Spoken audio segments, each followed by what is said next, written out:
क्या आप भी भजन करते हुए बेचैन रहते हैं? क्या आपको लगता है कि कोई अदृश्य बाधा आपकी भक्ति में रुकावट डाल रही है? श्री प्रेमानंद जी महाराज ने हमें बताया है कि पापी पुरुष के 10 ऐसे लक्षण जो अगर किसी में भी हैं, तो वो भगवान की कृपा से वंचित हो सकता है। तो आइए आत्मशुद्धि की इस यात्रा पर चलें और इन पापों को पहचान कर जीवन से दूर करें। जिस व्यक्ति के अंतःकरण में पाप होता है, उसमें कुछ विशेष लक्षण पाए जाते हैं। ऐसे 10 लक्षण होते हैं जिनमें से यदि कोई एक भी आपके भीतर है तो समझ लीजिए कि अंतःकरण पाप से दूषित है। ऐसे में आवश्यक है कि नाम जप की शक्ति से उस दोष को हटाया जाए, वरना वही पाप आगे चलकर आपसे पाप कर्म करवाता रहेगा। पहला लक्षण, चोरी। चोरी केवल किसी की भौतिक वस्तु चुराना ही नहीं होती, ये कई रूपों में प्रकट होती है। किसी और महापुरुष के विचारों को, सिद्धांतों को या वचनों को बिना श्रेय दिए अपनी कहकर प्रस्तुत करना भी चोरी ही है। यदि किसी पूज्य संत या महापुरुष के वचन है तो स्पष्ट रूप से उनका नाम लेकर उन्हें सम्मान देना चाहिए। उनकी बातों पर अपनी छाप लगाना, चाहे वो कोई पद हो या शब्दावली, ये भी एक प्रकार की आध्यात्मिक चोरी है। चोरी केवल वस्तुओं की नहीं, बल्कि किसी के अस्तित्व, अधिकार या पहचान की भी हो सकती है। छल, कपट, बेईमानी या अन्य किसी भी अनुचित माध्यम से जब किसी की चीज या अधिकार छीना जाता है तो वो भी चोरी ही कहलाता है। जिसके अंतःकरण में चोरी करने की प्रवृत्ति होती है, उसका अंतःकरण पापी होता है। पवित्र अंतःकरण ऐसी प्रवृत्तियों को सहन नहीं कर सकता। इसलिए यदि आपके भीतर इस प्रकार की कोई भी चोरी की भावना हो तो उसे तुरंत त्याग कर आत्मशुद्धि की ओर बढ़े। दूसरा लक्षण, हिंसा। हिंसा केवल किसी जीव की हत्या करना ही नहीं होती, ये अनेक रूपों में होती है। वाणी से किसी के हृदय को आहत करना, किसी को शब्दों से चोट पहुंचाना भी हिंसा है। शरीर से किसी को पीड़ा देना भी हिंसा में आता है। अगर आप किसी जीव जैसे बंदर, पक्षी, कुत्ता आदि को केवल अपने मनोरंजन के लिए कष्ट देते हैं, उन्हें डराकर या बंद करके खेल करते हैं, तो ये भी हिंसा ही है। चाहे वो खिलवाड़ के नाम पर हो, फिर भी वो जीव के प्राणों के साथ खिलवाड़ है। आप भले स्वयं किसी जीव की हत्या ना करें, लेकिन यदि आप मांसाहार करते हैं तो उस हिंसा में आपकी भागीदारी मानी जाएगी, क्योंकि जीव की हत्या आपके उपभोग के लिए हुई है। अतः उस पाप का भाग आपको भी लगेगा।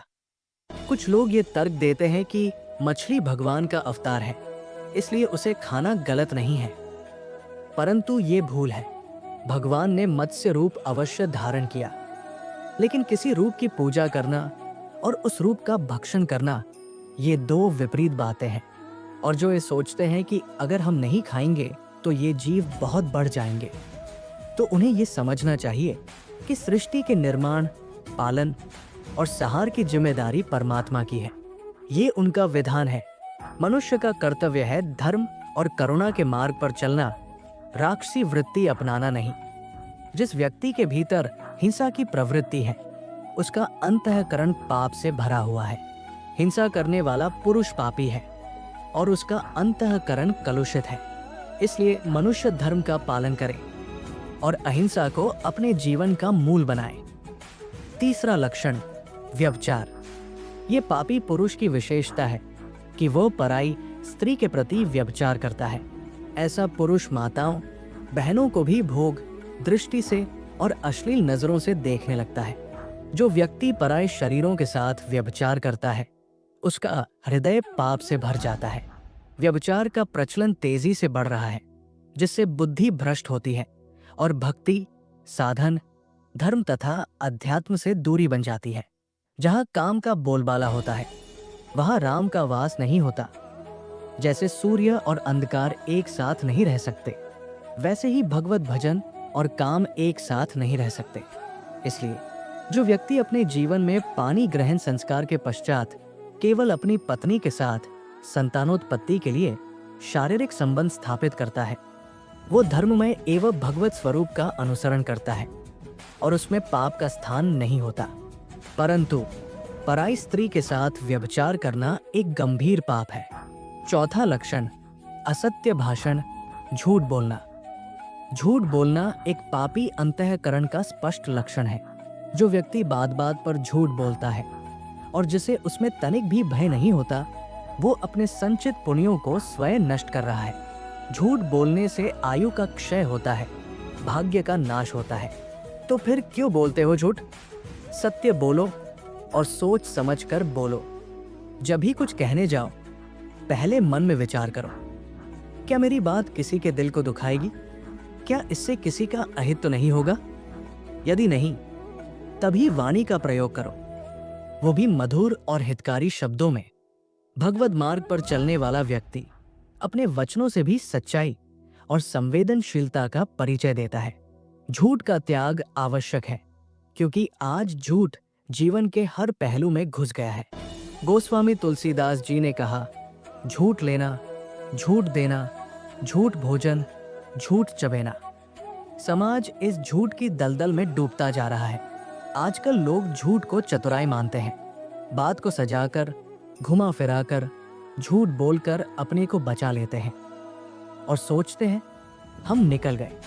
पर सच ये है कि तुम कहीं नहीं निकले, बल्कि पाप के दलदल में और गहरे उतर गए। झूठ बोलने से पाप एकत्र हो रहा है और अंतःकरण दिन ब दिन कलुषित होता जा रहा है। कलयुग की सबसे बड़ी विडंबना यही है। लोग ये समझ ही नहीं पा रहे कि झूठ बोलना, व्यभिचार करना, हिंसा करना, मांस खाना, चोरी करना, ये सब पाप है। हमने अपने भीतर के मनुष्यत्व को खो दिया है। आज कोई महिला खुलेआम अपमानित होती है, लोग तमाशा देखते हैं, वीडियो बनाते हैं, पर कोई आगे नहीं आता। कोई इंसान जमीन पर पड़ा तड़प रहा होता है, लोग पास से निकलते हैं, वीडियो बनाते हैं, पर सहायता नहीं करते। ये पशुता नहीं तो और क्या है? ये स्वार्थ की पराकाष्ठा नहीं तो और क्या है? क्यों? क्योंकि हमारे हृदय में पाप ने घर कर लिया है। जिसके अंतःकरण में पाप नहीं होता, वो अपने प्राणों की परवाह किए बिना परहित के लिए खड़ा होता है। जैसा संतों ने कहा है, परहित लात अजे जो देह, संतत संत प्रशंसाते। पांचवा लक्षण, चुगली करना, पीठ पीछे किसी की निंदा करना। किसी की बुराई अगर करनी ही है तो उसके सामने करें, खुलकर, साफ शब्दों में, सुधार की भावना के साथ। लेकिन यदि कोई व्यक्ति सामने नहीं है और आप उसकी चर्चा उसके बिना कर रहे हैं, तो वो चुगली कहलाती है। और चुगली करना एक गंभीर पाप है। अगर आप चाहते हैं कि किसी की गलती सुधरे, तो सीधे उस व्यक्ति से कहिए, आपने ऐसा किया है, कृपया इस पर विचार करें। ये हितकारी संवाद कहलाएगा।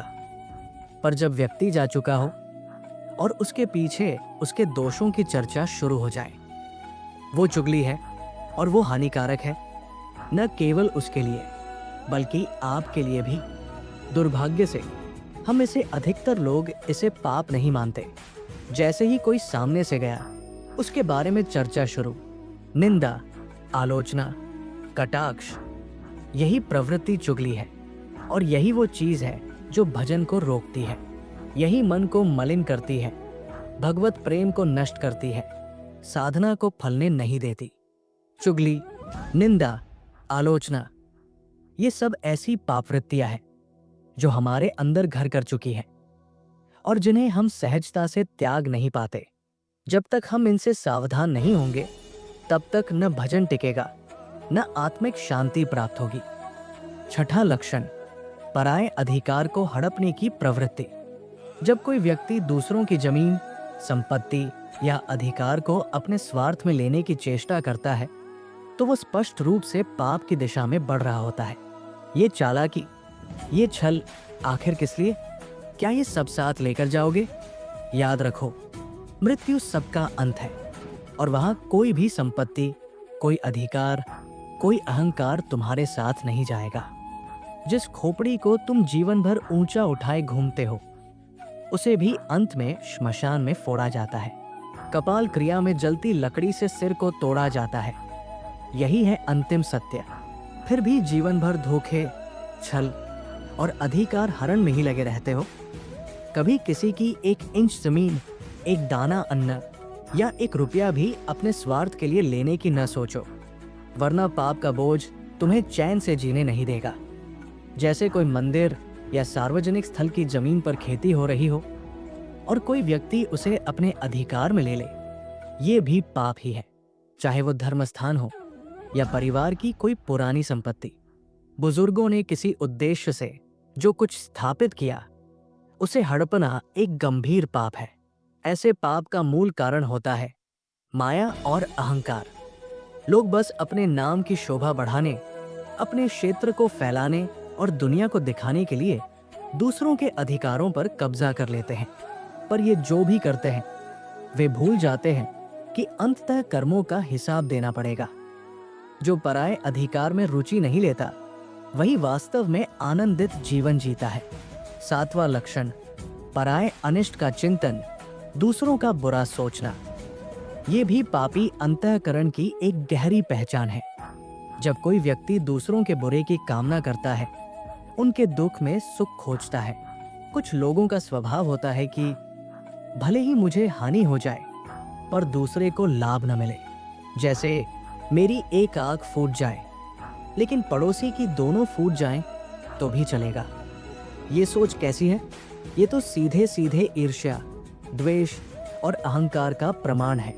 हमने ऐसे लोग देखे हैं जो सिर्फ इस डर से कि कोई और सफल न हो जाए, किसी का रास्ता रोकते हैं। पड़ोसी से ईर्ष्या, सामने वाले दुकानदार से जलन, किसी रिश्तेदार की प्रगति को देखकर भीतर ही भीतर कुंठा पाल लेना।